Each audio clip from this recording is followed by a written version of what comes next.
بسم اللہ الرحمن الرحیم۔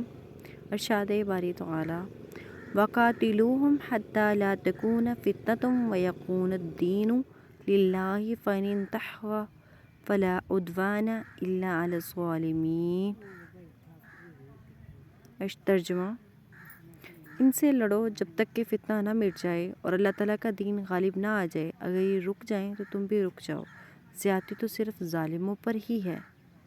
حدیث مبارکہ ابن عمر رضی اللہ عنہما سے روایت ہے کہ ان کے پاس ابن زبیر رضی اللہ عنہما کے فتنے کے زمانے میں جب ان پر حجاج ظالم نے حملہ کیا اور مکہ کا محاصرہ کیا، دو آدمی علا بن عرار اور حبان سلمہ آئے اور کہا کہ لوگ آپس میں لڑ کر تباہ ہو رہے ہیں۔ آپ عمر رضی اللہ عنہ کے صاحبزادے اور رسول اللہ صلی اللہ علیہ وسلم کے صحابی ہیں، پھر آپ کیوں خاموش ہیں؟ اس فساد کو رفع کیوں نہیں کرتے؟ ابن عمر رضی اللہ عنہما نے کہا کہ میری خاموشی کی وجہ صرف یہ ہے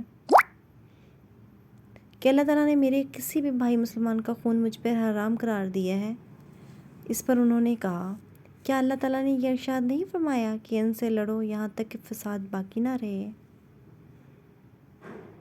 ابن عمر رضی اللہ عنہما نے فرمایا، ہم قرآن کے حکم کے مطابق لڑے ہیں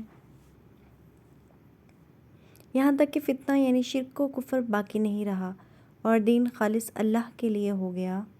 لیکن تم لوگ چاہتے ہو کہ تم اس لیے لڑو کہ فتنہ اور فساد پیدا ہو اور دین اسلام ضعیف ہو، کافروں کو جیت ہو اور خدا کے برخلاف دوسروں کا حکم سنا جائے۔ صحیح بخاری حدیث نمبر 4513۔ قرآن پاک کی تفسیر کے بیان میں اسٹیٹس صحیح۔ حضرت عثمان بن خالد سے روایت ہے کہ ایک شخص حکیم ابن عمر رضی اللہ عنہما کی خدمت میں حاضر ہوا اور کہا کہ اے ابو عبد الرحمن، تم کو کیا ہو گیا ہے کہ تم 1 سال حج کرتے ہو اور 1 سال عمرہ اور اللہ عز و جل کے راستے میں جہاد میں شریک نہیں ہوتے؟ آپ کو خود معلوم ہے کہ اللہ تعالیٰ نے جہاد کی طرف کتنی رغبت دلائی ہے۔ حضرت ابن عمر رضی اللہ عنہما نے فرمایا، میرے بھتیجی، اسلام کی بنیاد 5 چیزوں پر ہے: اللہ اور اس کے رسول پر ایمان لانا، 5 وقت نماز پڑھنا، رمضان کے روزے رکھنا، زکوٰۃ ادا کرنا اور حج کرنا۔ انہوں نے کہا کہ ابا عبد الرحمن، کتاب اللہ میں جو اللہ تعالیٰ نے ارشاد فرمایا، کیا آپ کو وہ معلوم نہیں ہے کہ اور اللہ تعالیٰ کا ارشاد ہے کہ ان سے جنگ کرو یہاں تک کہ فساد باقی نہ رہے؟ حضرت ابن عمر رضی اللہ عنہما بولے کہ رسول اللہ صلی اللہ علیہ وسلم کے عہد میں ہم پہ فرض انجام دے چکے تھے۔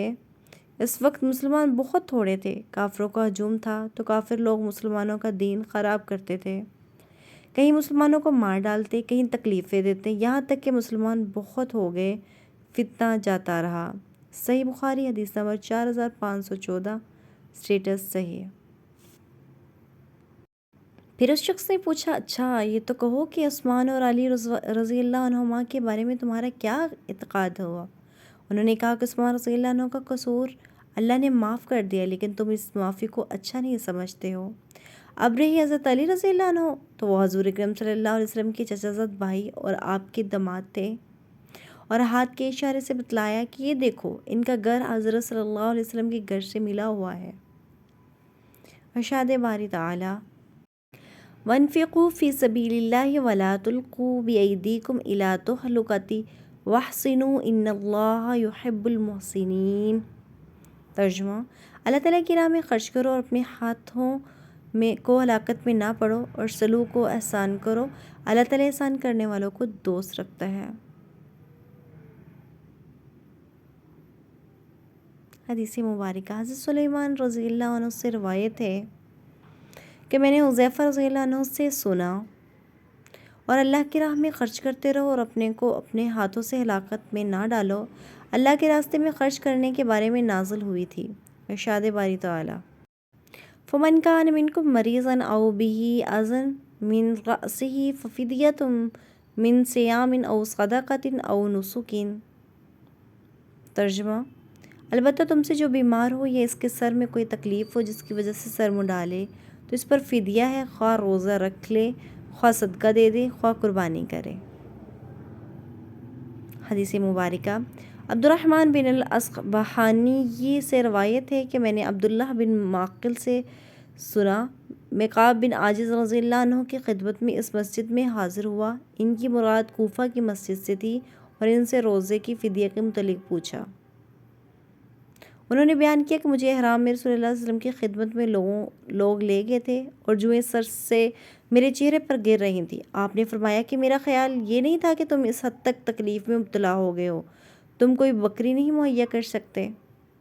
میں نے عرض کیا کہ نہیں۔ فرمایا پھر 3 دن کے روزے رکھ لو یا 6 مسکینوں کو کھانا کھلا دو، ہر مسکین کو آدھا سا کھانا کھلانا اور اپنا سر منڈوا لو۔ کعب رضی اللہ عنہ نے کہا کہ یہ تو آیت خاص میرے بارے میں نازل ہوئی تھی، اس کا حکم تم سب کے لیے عام ہے۔ صحیح بخاری حدیث نمبر 4517، قرآن پاک کی تفسیر کے بیان میں اسٹیٹس صحیح ہے۔